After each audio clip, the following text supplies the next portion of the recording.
Honoré de Balzac, эцэг Горе роман. Ялгаатай дурсамж бүхий дөрүүдийг харьцуулах тухай өнөөдрийн хичээлээр орно. Захин муран зохиол 11-р анги.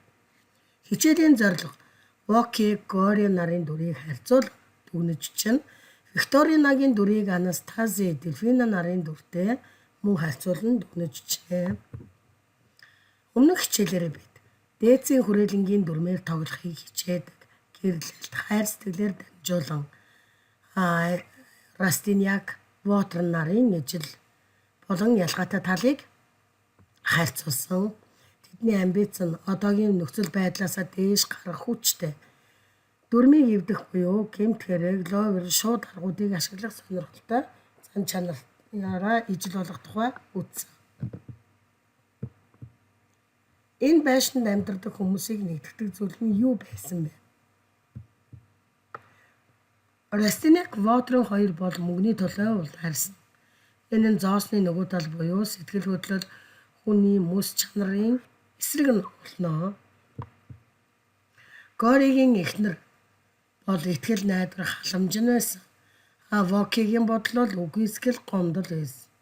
За хосуудын харилцааны тухайд үзвэл Гори болон Воки нар бол хоорондоо эрсдэс ялгаатай байсан гэж хэлж байна. Викторина гэж хэмбэ. Түүнийг Горигийн охтын мэс чанарын эсрэг сөргүүлэн тавьсан дүр. Гори тэр эхнэрээ алдаад олон жил болсон. Эхнэрийнхээ тухай ярих бүрдээ нүд нь гэрэлтдэг. Түүнийг шүтэмэд сандаг. Чин сэтгэлээсээ хайртай байсан гэсэн үг. Харин Воки тэр нөхрөө алдсан بود бэлэвсэн эмэгтэй нөхрөө дурсахдаа үргэлж гомдолдог.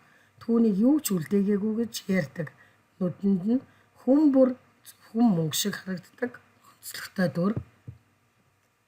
Горигийн хувьд дурсамж нь түүний амьд явах утга учир болж байна. Воки авгийн хувьд бол дурсамж хүртэл тооцоотой байдаг гэжээ. Викторина тайфар эцэгтэй гологдсон ядуу гэхдээ чин сүсэг бишрэлтэй даруухан бүсгүй. Хизээж эцэгтэй гологдсон ч түүнийгээ үзэн ядадгүй. Харин ч түүний төлөө байнга залбирдаг. Нөгөө талд нь түүний эсрэг дүр болгож Анастаси Дельфина нарыг дүрсэлжээ. Тэд эцгийнхээ бүх мөнгийг авсан ч эцгээ шаллаа гэж уурладаг.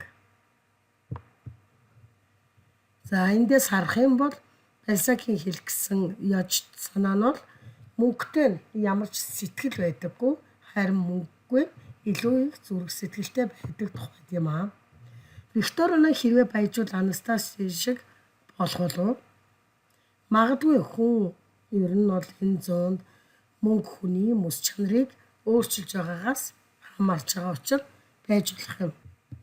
Эндээс дүгнвэл дөрүүдийн дотоод мөн чанар нь мөнгө ба хүний мэс чанар, хайр ба мөнгө, за нэр төр ба мөнгө гэх мэтээр эсрэг тэсрэг дөрүүдээр харшилтан гарч иржээ.